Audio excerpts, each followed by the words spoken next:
రాష్ట్రంలో 7% green cover పెరిగిందని రాష్ట్ర ఆర్థిక వైద్యారోగ్య శాఖ మంత్రి తన్నీర్ హరీష్ రావు వెల్లడించారు. సంగారెడ్డిలో మంత్రి పర్యటించారు. పలు అభివృద్ధి కార్యక్రమాలకు శంకుస్థాపన, ప్రారంభోత్సవాలు చేశారు. హరితహారం కార్యక్రమంలో భాగంగా ఇప్పటివరకు రాష్ట్ర వ్యాప్తంగా 270 కోట్ల మొక్కలు నాటామని, ఫలితంగా దేశంలో ఏ రాష్ట్రానికి పెరగనంత గ్రీన్ కవర్ మన రాష్ట్రంలో పెరిగిందని చెప్పుకొచ్చారు. హరితహారంతో పర్యావరణం సమతుల్యత ఉంటుందని మంత్రి హరీష్ రావు వెల్లడించారు. పునరుద్ధరించే కార్యక్రమం జరిగింది. ఇవాళ భారతదేశంలో 7% గ్రీన్ కవర్ పెరిగి తెలంగాణ అగ్రభాగాన నిలబడ్డదని చెప్పి మనం చేస్తా ఉన్నాం. ఏ రాష్ట్రంలో కూడా ఇంత పెద్ద ఎత్తున గ్రీన్ కవర్ పెరగలేదు.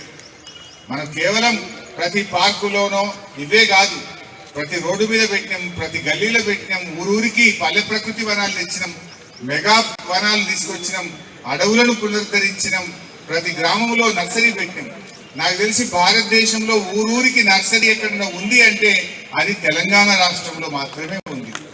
భారతదేశంలో ఎక్కడన్నా విధిగా గ్రామ పంచాయతీలు, మున్సిపాలిటీలు 10% నిధులు చెట్ల మీద, పర్యావరణ పరిరక్షణ మీద ఎక్కడన్నా ఖర్చు పెడుతుంది భారతదేశంలో అంటే అది తెలంగాణ రాష్ట్రంలో పెడతా ఉన్నారు.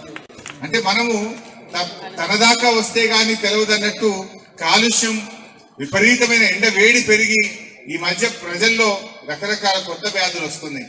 క్యాన్సర్ లాంటి అతి ప్రమాదకరమైన వ్యాధులు ప్రబలుతా ఉన్నాయి.